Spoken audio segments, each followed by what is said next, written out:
Question 1. A 68-year-old male with a history of heart failure, NYHA Class 3, and osteoarthritis presents with worsening bilateral ankle edema and shortness of breath. He is currently on furosemide 40 mg daily, lisinopril 10 mg daily, and aspirin 81 mg daily. Which of the following medications, if recently started by the patient for his osteoarthritis, is most likely contributing to his symptoms?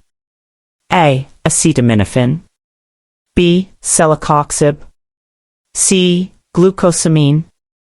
D. Topical diclofenac gel. Answer: B. Celecoxib. This question tests your understanding of drug-induced heart failure exacerbations, especially concerning NSAIDs. The keyword worsening symptoms in a patient with heart failure indicates a potential drug-related issue. Nonsteroidal anti-inflammatory drugs, NSAIDs, like celecoxib can cause sodium and water retention and increase blood pressure, which significantly worsens heart failure symptoms. Acetaminophen is generally safe for pain in heart failure, glucosamine has minimal cardiovascular impact, and topical diclofenac has much less systemic absorption compared to oral NSAIDs, making celecoxib the most problematic choice here. Always be vigilant for NSAID use in patients with heart failure, as it can counteract the effects of their heart failure medications. Question 2. A pharmacist receives a prescription for levothyroxine 125 micrograms once daily. The pharmacy only stocks 25 micrograms, 50 micrograms, 75 micrograms, and 100 micrograms tablets. How many tablets should the patient be instructed to take daily to achieve the prescribed dose, using the fewest number of tablets? A. 250 micrograms tablets and 125 micrograms tablet. B. 100 micrograms tablet and 125 micrograms tablet. C. 525 micrograms tablets. D. 175 micrograms tablet and 225 micrograms tablets. Answer: B. 100 micrograms tablet and 125 micrograms tablet. This question evaluates your ability to perform basic dosage calculations and optimize tablet combinations.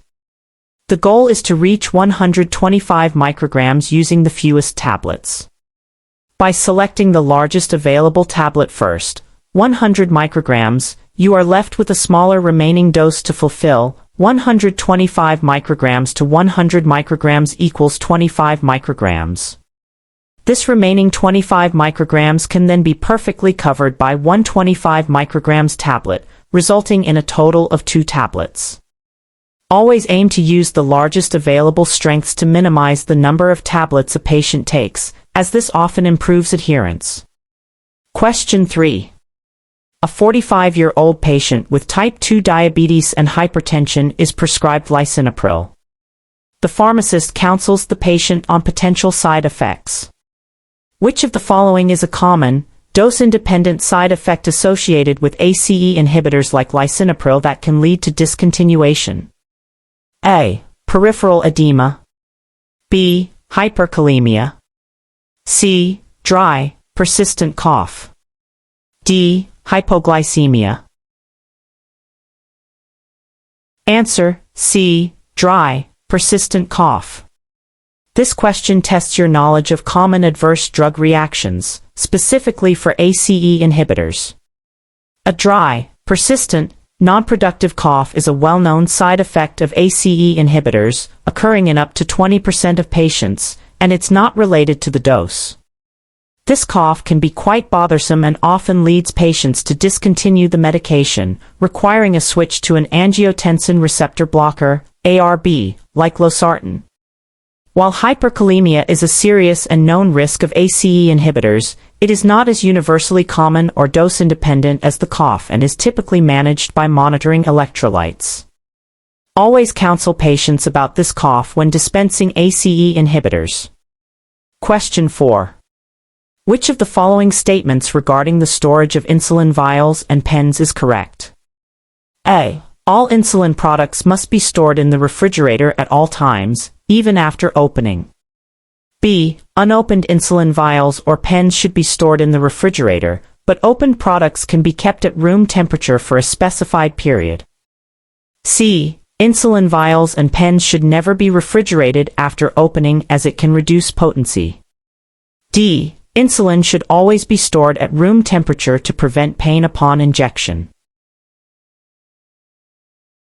Answer: B. Unopened insulin vials or pens should be stored in the refrigerator, but opened products can be kept at room temperature for a specified period. This question assesses your knowledge of proper medication storage and stability, particularly for insulin products. Unopened insulin must be refrigerated to maintain its potency and extend its shelf life. However, once an insulin vial or pen is opened, it can typically be stored at room temperature, e.g., 59 to 86 degrees Fahrenheit or 15 to 30 degrees Celsius, for a specified period, usually 28 days, though this can vary by product. Storing opened insulin at room temperature helps reduce injection site pain compared to injecting cold insulin. Always advise patients to check the specific product's package insert for exact storage durations and temperatures once opened. Question 5. A patient is prescribed warfarin 5 mg daily. The patient reports taking St. John's wort for depression. What is the most likely effect of this interaction on the patient's INR? A. Increased INR, increasing bleeding risk. B. Decreased INR, increasing clotting risk. C. No significant effect on INR. D. Increased INR, decreasing clotting risk. Answer: B. Decreased INR, increasing clotting risk. This question tests your understanding of significant drug-herb interactions, specifically with warfarin. St. John's wort is a potent inducer of the CYP3A4 and CYP2C9 enzymes, which are responsible for metabolizing warfarin. By inducing these enzymes, St. John's wort increases warfarin metabolism, leading to lower warfarin levels and a reduced anticoagulant effect. This results in a decreased international normalized ratio, INR, which increases the patient's risk of developing blood clots. Always counsel patients thoroughly about potential interactions with herbal supplements when they are taking critical medications like warfarin. Question 6. A 72-year-old patient with chronic kidney disease, CRCL 25 ml per minute, is newly diagnosed with atrial fibrillation and requires anticoagulation.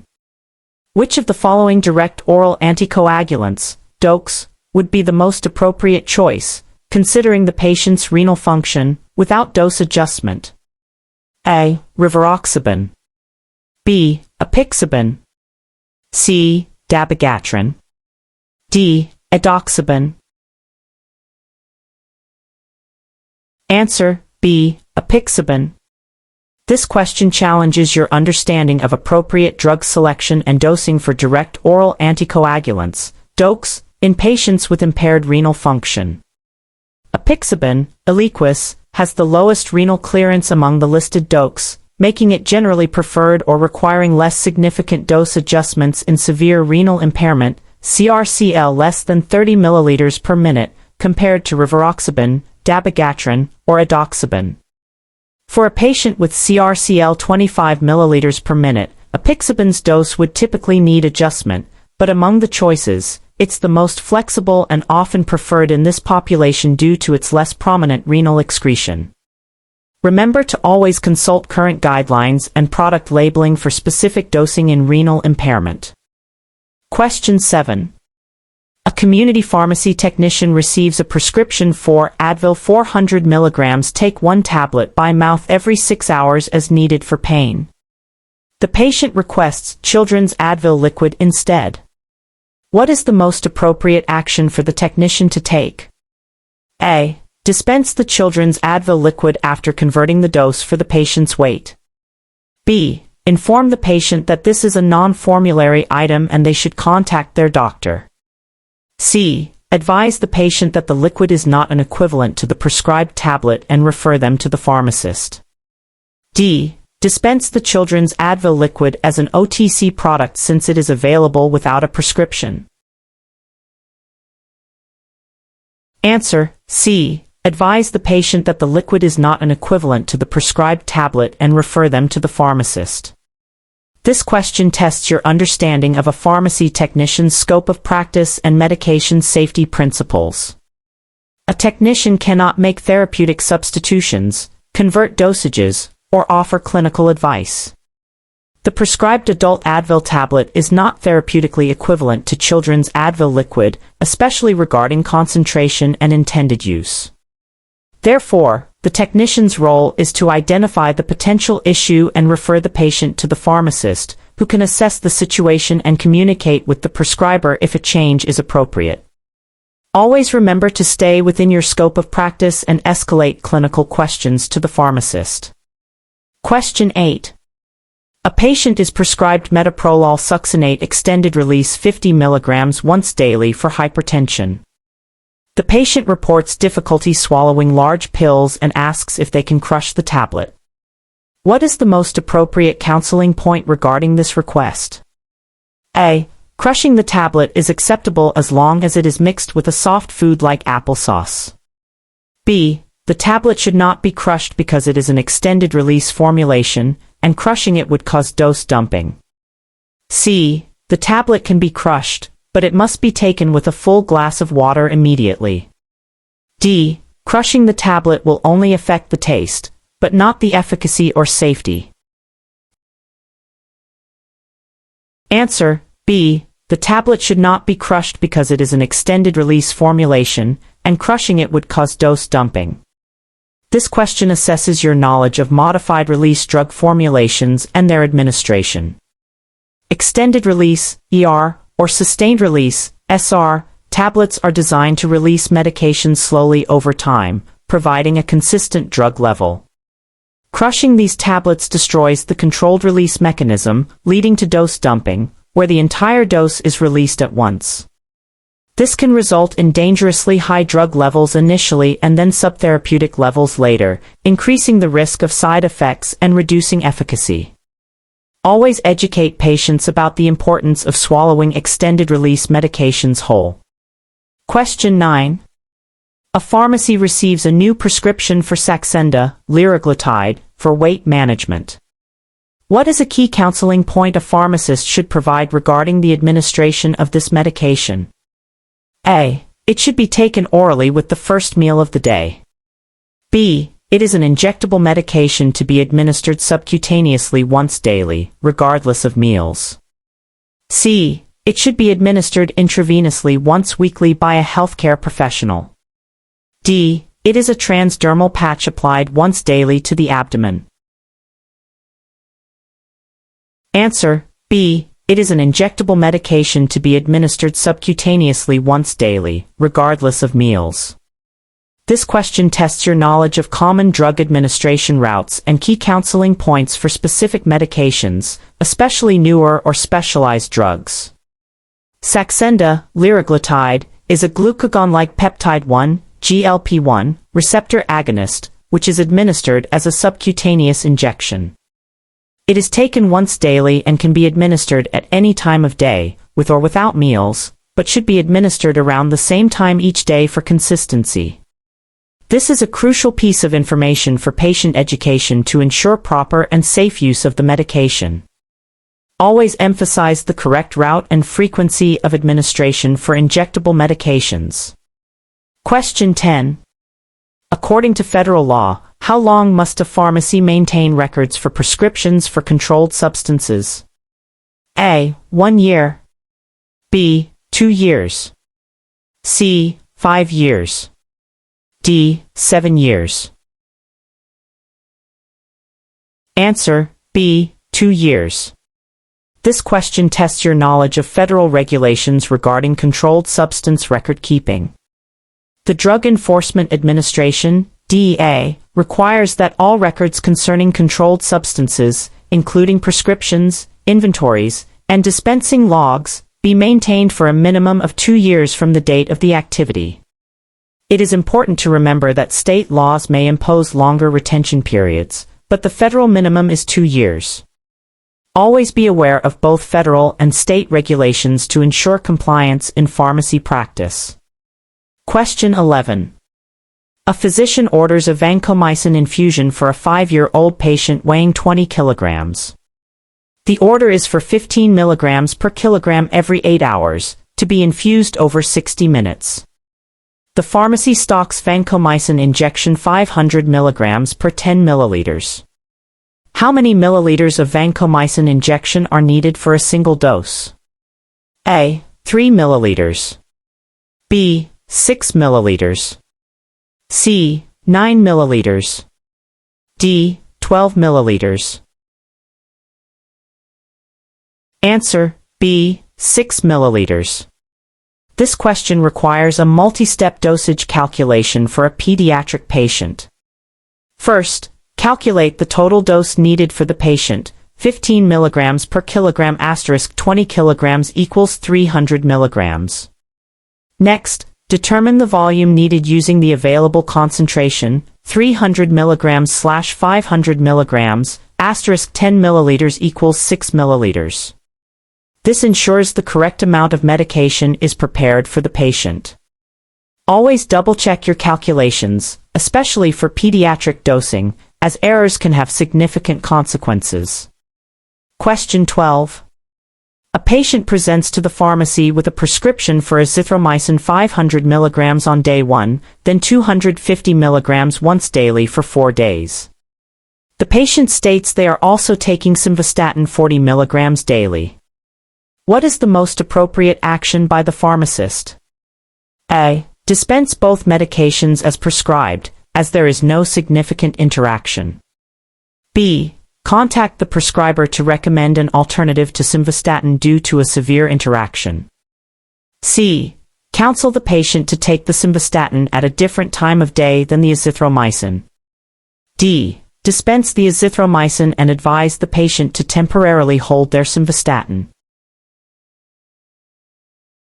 Answer: A. Dispense both medications as prescribed, as there is no significant interaction. This question tests your knowledge of common drug interactions, specifically involving macrolide antibiotics and statins. While some macrolides, like erythromycin and clarithromycin, are potent CYP3A4 inhibitors and can significantly increase simvastatin levels, azithromycin is considered a weak or negligible inhibitor of CYP3A4. Therefore, azithromycin does not typically cause a clinically significant interaction with simvastatin. It's crucial to differentiate between macrolides when assessing interactions, as not all macrolides behave the same way. Question 13. A patient calls the pharmacy expressing concern about a new medication, stating they heard it has a REMS program. Which of the following best describes the purpose of a risk evaluation and mitigation strategy, REMS, program? A. To lower the cost of expensive medications for patients. B. To ensure that the benefits of a medication outweigh its risks by managing specific serious risks. C. To accelerate the approval process for new, innovative drugs. D. To monitor for potential off-label uses of a medication. Answer: B. To ensure that the benefits of a medication outweigh its risks by managing specific serious risks. This question assesses your understanding of medication safety initiatives, specifically REMS programs. A risk evaluation and mitigation strategy, REMS, is a program required by the FDA for certain medications with serious safety concerns to ensure that the drug's benefits outweigh its risks. These programs can involve various components, such as medication guides for patients, communication plans for healthcare providers, elements to assure safe use, EDISU, like prescriber training, or patient registries. The primary goal is to mitigate a specific serious risk, not to address cost, accelerate approval, or monitor off-label use. Question 14. A 60-year-old patient with Parkinson's disease is experiencing wearing-off periods between doses of levodopa/carbidopa. Which of the following adjunct medications is commonly used to extend the duration of effect of levodopa? A. Donepezil. B. Amantadine. C. Entacapone. D. Ropinirole. Answer C. Entacapone.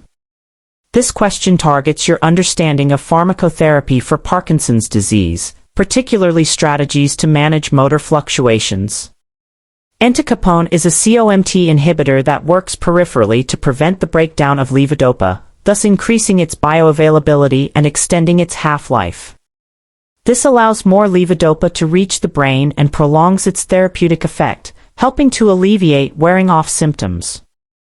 Donepezil is for Alzheimer's, amantadine is for dyskinesia, and ropinirole is a dopamine agonist, not primarily used to extend levodopa's duration in the way entacapone does. Question 15.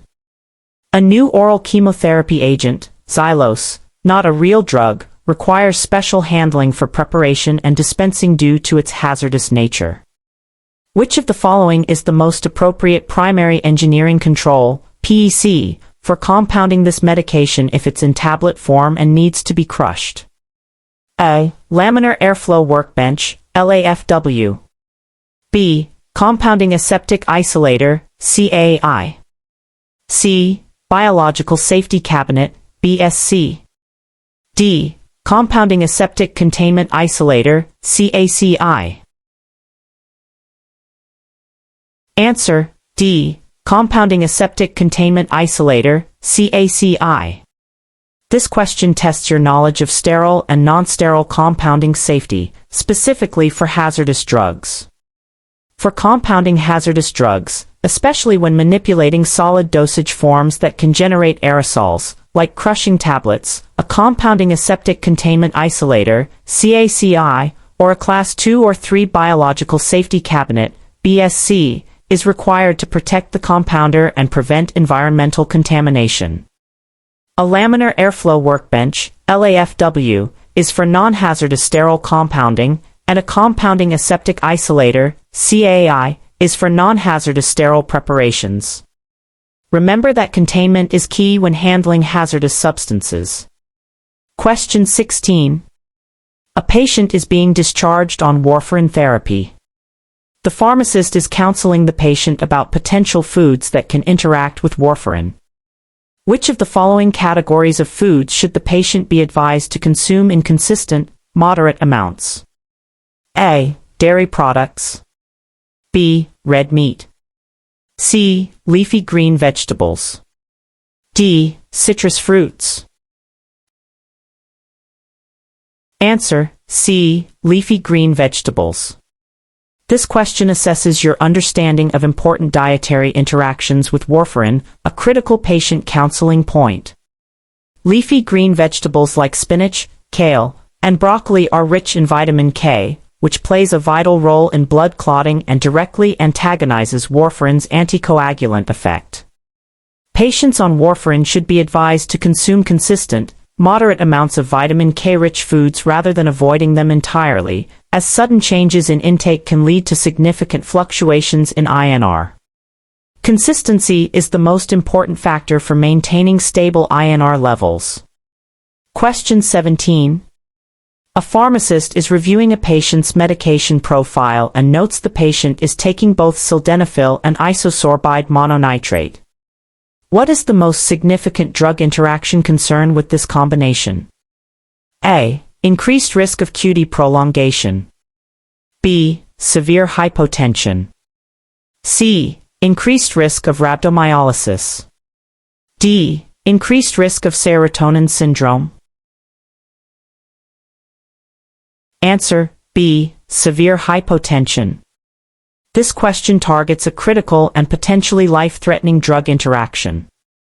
Sildenafil, a phosphodiesterase 5, PDE5, inhibitor, and isosorbide mononitrate, a nitrate, both cause vasodilation by increasing cyclic GMP. When taken together, their vasodilatory effects are additive and can lead to a precipitous and profound drop in blood pressure, severe hypotension, which can be fatal. This combination is an absolute contraindication. Always identify and intervene on concurrent use of PDE5 inhibitors and nitrates immediately. Question 18. A 40-year-old male patient with type 2 diabetes asks the pharmacist about switching his insulin Detamir once daily to a biosimilar insulin glargine product. What is the most important point to convey regarding biosimilar insulin products? A. Biosimilar insulins are generic versions and are always interchangeable without prescriber approval. B. Biosimilar insulins are approved through an abbreviated pathway and are highly similar to their reference product, with no clinically meaningful differences. C. Biosimilar insulins typically have a faster onset of action compared to their reference products. D. Biosimilar insulins must be stored at room temperature to maintain stability, unlike reference insulins. Answer: B. Biosimilar insulins are approved through an abbreviated pathway and are highly similar to their reference product, with no clinically meaningful differences. This question assesses your understanding of biosimilar medications, a growing and important area in pharmacy. Biosimilar products are highly similar to an already approved biological reference product, with no clinically meaningful differences in terms of safety, purity, and potency. They are not considered generic drugs and are not automatically interchangeable unless designated as an interchangeable biosimilar by the FDA, which requires additional testing.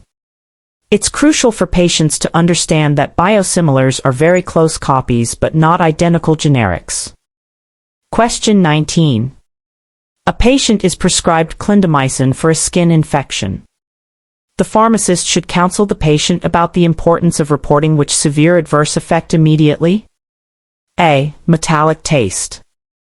B. Diarrhea that is severe, watery, or bloody. C. Mild rash. D. Headache. Answer: B. Diarrhea that is severe, watery, or bloody. This question tests your knowledge of serious adverse effects associated with specific antibiotics, particularly clindamycin. Clindamycin is notoriously associated with a high risk of Clostridioides difficile-associated diarrhea, CDAD, which can range from mild to life-threatening pseudomembranous colitis. Therefore, any severe, watery, or bloody diarrhea should be reported immediately to a healthcare provider. While metallic taste, mild rash, and headache can be side effects of various medications, they are generally not as critical as the potential for C. difficile infection with clindamycin. Question 20. A patient presents a prescription for penicillin V potassium for strep throat.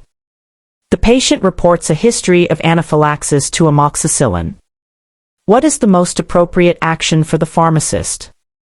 A. Dispense the penicillin V potassium as prescribed, as amoxicillin allergy does not cross-react with penicillin. B. Contact the prescriber to recommend an alternative antibiotic due to a high risk of cross-reactivity. C. Counsel the patient on the signs of a mild rash and monitor closely. D. Dispense the penicillin V potassium but advise the patient to take diphenhydramine beforehand. Answer: B. Contact the prescriber to recommend an alternative antibiotic due to a high risk of cross-reactivity. This question assesses your critical thinking regarding drug allergies and cross-reactivity, especially with beta-lactam antibiotics. Amoxicillin is a penicillin derivative, and a reported history of anaphylaxis to amoxicillin indicates a severe, IgE-mediated allergy. There is a significant risk of cross-reactivity between different penicillins, and administering penicillin V potassium could lead to another anaphylactic reaction. The most appropriate action is to immediately contact the prescriber to recommend an alternative antibiotic from a different class, such as a macrolide or clindamycin, to ensure patient safety. Question 21. A pharmacist is conducting a medication reconciliation for a patient admitted to the hospital. Which of the following is the primary goal of medication reconciliation?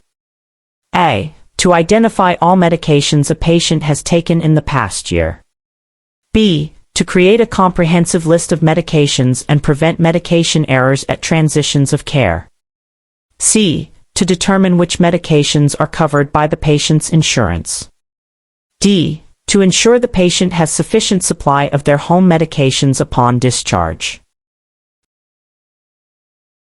Answer B. To create a comprehensive list of medications and prevent medication errors at transitions of care. This question tests your understanding of a fundamental quality assurance and patient safety practice in pharmacy. Medication reconciliation is a formal process of comparing a patient's current list of medications with the medications ordered at different points of care, admission, transfer, discharge. Its primary goal is to prevent medication errors, such as omissions, duplications, dosing errors, or drug interactions, by ensuring an accurate and complete list of medications is consistently maintained across transitions of care. This process is crucial for patient safety. Question 22. A patient with a new diagnosis of latent tuberculosis, TB, is prescribed isoniazid. Which of the following supplements should the pharmacist recommend to prevent a common adverse effect of isoniazid therapy? A. Vitamin C. B. Folic acid. C. Pyridoxine, vitamin B6. D. Thiamine, vitamin B1. Answer C. Pyridoxine, vitamin B6. This question tests your knowledge of specific drug-nutrient interactions and their clinical management. Isoniazid, INH, is known to interfere with pyridoxine, vitamin B6, metabolism, which can lead to peripheral neuropathy, especially in patients with pre-existing risk factors like diabetes or alcoholism. Therefore, pyridoxine supplementation is routinely recommended for all patients taking isoniazid to prevent this debilitating adverse effect. This is a crucial counseling point to ensure patient safety and adherence during TB treatment. Question 23. A pharmacy receives a prescription for oxycodone 5 mg number 30, with 3 refills. According to federal law, how many times can this prescription be refilled? A. 0 times. B. 3 times. C. 5 times. D. 6 times. Answer A. 0 times. This question tests your knowledge of federal controlled substance regulations, specifically regarding Schedule II medications. Oxycodone is a Schedule II controlled substance. Federal law prohibits refills for Schedule II prescriptions. A new prescription is required each time a Schedule II medication is dispensed. The mention of 3 refills on the prescription is therefore invalid for a Schedule II drug. Always remember that Schedule II prescriptions cannot be refilled, regardless of what is written on the prescription. Question 24. A pharmacist is verifying a prescription for a compounded ointment containing 10% urea in a 60-gram tube. The pharmacy assistant asks how much urea powder is needed. How much urea powder, in grams, is required? A. 0.6 grams. B. 6 grams. C. 10 grams. D. 60 grams. Answer B. 6 grams. This question requires a basic percentage strength calculation for compounding. A 10% W/W, weight in weight, concentration means that 10 grams of active ingredient are present in every 100 grams of the final product. To calculate the amount of urea needed for a 60-gram tube, you multiply the total weight by the percentage. 10% of 60 grams is equal to 0.10 times 60 grams equals 6 grams. This ensures the correct amount of active ingredient is incorporated into the compound. Always carefully calculate percentage concentrations to ensure accurate compounding. Question 25. A patient is prescribed rosuvastatin 20 mg daily. During a follow-up visit, the patient complains of muscle pain and weakness, along with dark-colored urine. Which of the following laboratory tests is most important to monitor in this patient? A. liver function tests, LFTs. B. Thyroid stimulating hormone, TSH. C. Creatine kinase, CK. D. Blood urea nitrogen, BUN, and creatinine. Answer, C. Creatine kinase, CK. This question assesses your ability to identify and respond to serious adverse effects of HMG-CoA reductase inhibitors, statins. The patient's symptoms of muscle pain, weakness, and dark-colored urine are highly suggestive of rhabdomyolysis, a severe muscle breakdown that can lead to acute kidney injury. Creatine kinase, CK, levels are a direct indicator of muscle damage, making it the most critical laboratory test to monitor in this scenario. While LFTs are monitored with statins, they are not the primary indicator for muscle-related symptoms, and TSH, BUN, and creatinine are not as directly relevant to initial rhabdomyolysis diagnosis.